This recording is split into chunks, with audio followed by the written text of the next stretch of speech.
Hello everyone, welcome back to my channel. কেমন আছো তোমরা? আশা করছি সকলে খুব ভালো আছো।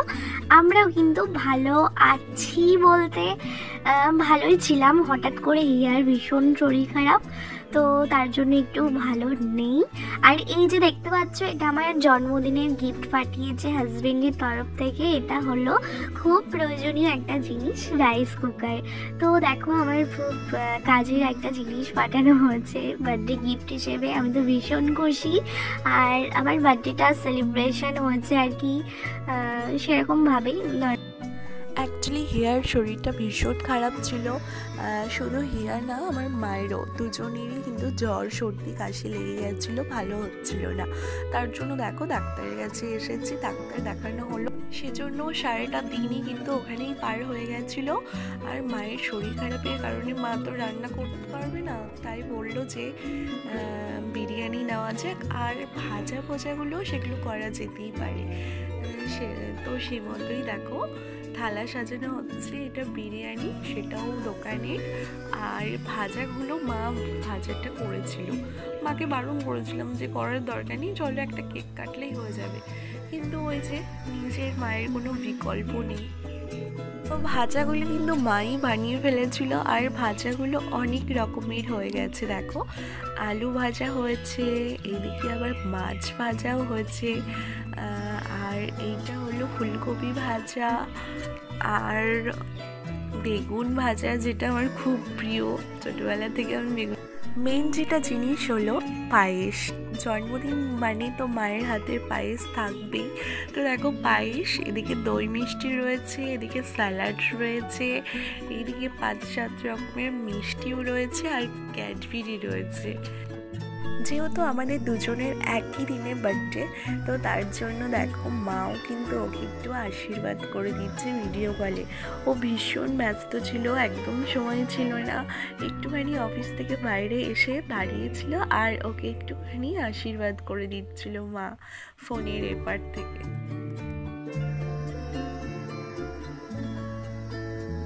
এখানে মা করছে আমার আশীর্বাদ। আর এখানে মনে হচ্ছে না যে আমি দিন দিন বয়স হয়ে যাচ্ছে, আবার বুড়ো হচ্ছি আমি, সেটা কিন্তু একদম মনে হচ্ছে না। দেখো, সেই ছোট্টবেলার আমি, সেটাই মনে হচ্ছে। মা যখন এইভাবে খাওয়াচ্ছিল পায়েস, তো সেটাই আমার মনে হচ্ছিল। আর দেখো, পাশে বসে গেছে আমার হেয়া সোনা।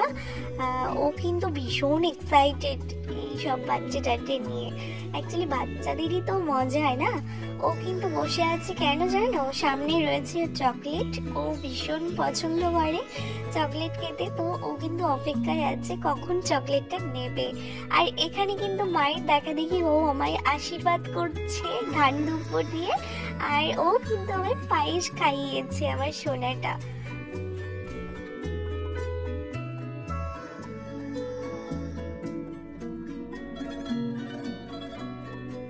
এখানে কিন্তু একটা মজার বিষয় হয়েছে। দেখো, আমি এটা মাকে খাওয়াতে যাচ্ছিলাম, আর এদিকে হিয়া হা করে আছে। তো অ্যাটলিস্ট ওকেও খাওয়ালাম, বেশি মিষ্টি খাওয়াতে চাই না ওকে। আর এখানে আমাকে বেলুন ফাটা দিয়ে দেওয়া হয়েছে দেখো।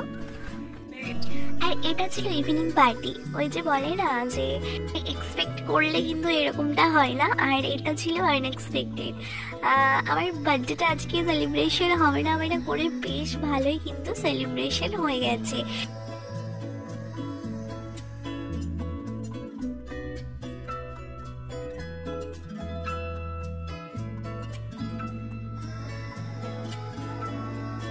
শোনার জন্য আরো বেশি করা, কারণ ও না ভীষণ মজা পাচ্ছিল।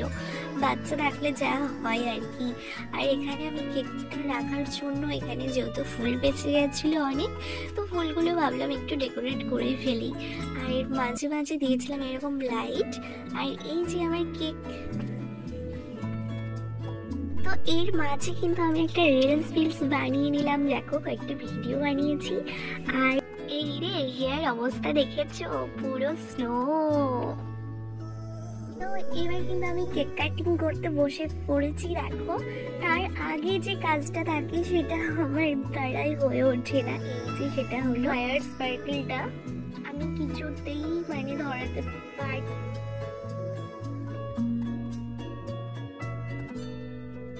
অনেক চেষ্টার পর দেখো শেষে কি অবস্থা, নিজেই ভয় পেয়ে গেছি।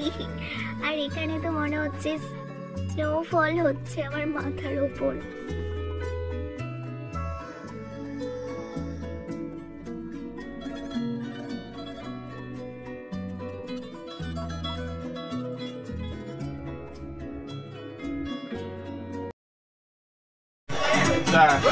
জয়ের দেখো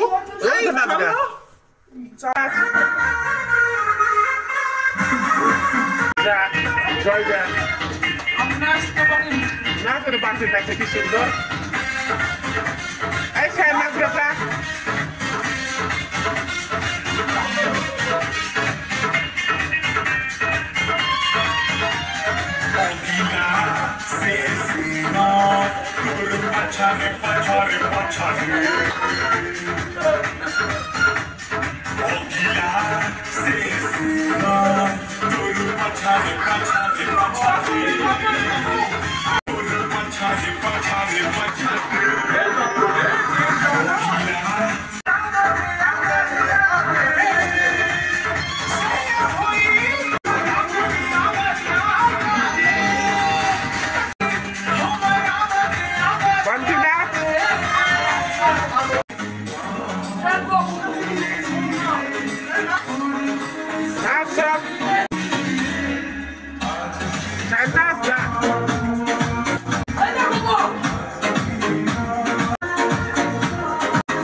এদিকে যায়।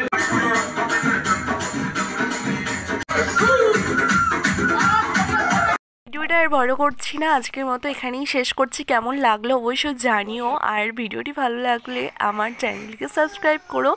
আর চলো আজকের মতো টাটা, দেখা হচ্ছে নেক্সট কোনো ব্লগে।